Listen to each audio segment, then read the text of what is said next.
To get us through the chilly winter months, many of us have already dived into our winter wardrobes for those extra layers to keep us warm. Sometimes the winter chill can lead to illnesses such as hypothermia and pneumonia, but new research by King's College may have found a new way of treating these conditions. For Jack and Nancy Hamilton of Edinburgh, this time of year means that extra measures must be taken to avoid the cold. I turn the heating up and I leave the heating on all day in the winter. And I put on my thermal underwear and then dress warmly when I go out. I think the main thing from my point of view, since I like hair, is to put something warm on top of my head. A beret or a cap, occasionally a hat. Researchers at King's College London have found a new use for a gene that is linked with how we feel pain.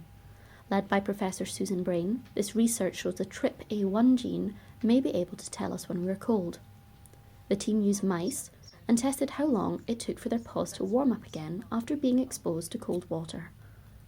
And what we found was that if they didn't have the TRPA1 gene, if it wasn't in them, they didn't respond and warm up again afterwards to the cold.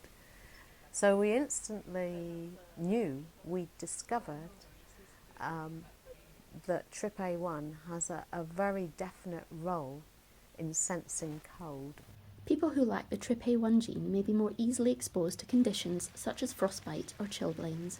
In the elderly generation, this could prove especially dangerous, particularly during the winter months.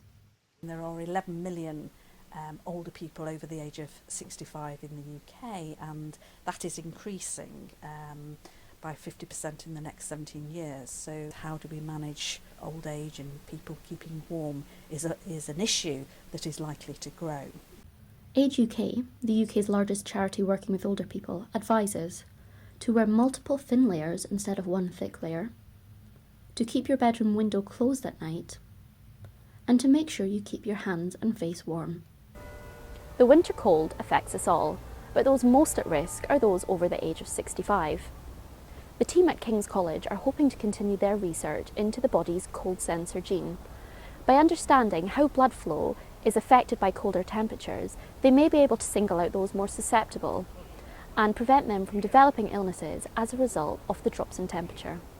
This is Caitlin Hamilton reporting for City News.